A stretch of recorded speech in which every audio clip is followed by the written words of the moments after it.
नमस्कार साथियों। जीके भाई R S Prajapati YouTube channel पर आपका हार्दिक स्वागत है।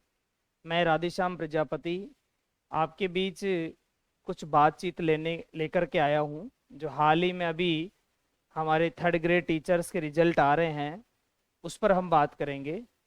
L1 का पहले रिजल्ट आ चुका है और L2 के भी रिजल्ट आना शुरू हो गए हैं। तो इसमें जो साथी लोग पास हो गए हैं, दो गुणों में जिनका नाम लिस्ट में आ गया है, उनको ढेर सारी शुभकामनाएं। और जिनका नाम अभी तक उस लिस्ट में नहीं आ पाया, बहुत मेहनत की, फिर भी किसी कारणवश से पेपर बिगड़ गया, तो वे हताश ना हो। अभी गवर्नमेंट जाते जाते फिर एक वैकेंसी निकाल कर जाएगी। तो आप इसी उम्मीद, इसी आशा के साथ पुनः अपने आप को तैयार करके तैयारी में पूरी तरह से जुट जाएं। मैं थोड़ा सा अपना अनुभव शेयर करूंगा कि मैं भी थर्ड ग्रेड शिक्षक बनने से पहले एग्जाम में असफल भी रहा हूं। तो असफलता एक, इस सफलता के बीच की एक बाधा आती है, उसे हमें पार करना ही होता है। ऐसे बहुत कम लोग होते हैं जो पहली बार में ही सफलता प्राप्त कर लेते हैं। तो जब हमारी रीट वैकेंसी 2015 आई, तो उस समय मेरे 150 में से, रीट में 2015 की बात है, 150 का जो स्कोर होता था उसमें से 114 आया था मेरे नंबर।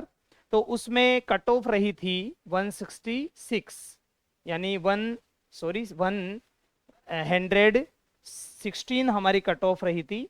तो मेरा जो कट ऑफ रही थी वो ओबीसी की थी, मेल में। लास्ट में जब वेटिंग आई तो उसमें 115 कट ऑफ छूट गई थी। तो मैं एक नंबर से असफल रहा था। तो ऐसी कोई बात नहीं है कि हम अ, हताश हो जाते और आगे पढ़ाई नहीं करते। फिर नेक्स्ट जो भर्ती आई उसमें सफलता मिली और कट ऑफ फिर 108 रही, बाद में और डाउन हो गई थी। तो मैं इस संदेश ये देना चाह रहा था कि जो लोग असफल हो गए हैं, लिस्ट में नाम नहीं आया, तो वे हताश ना हो।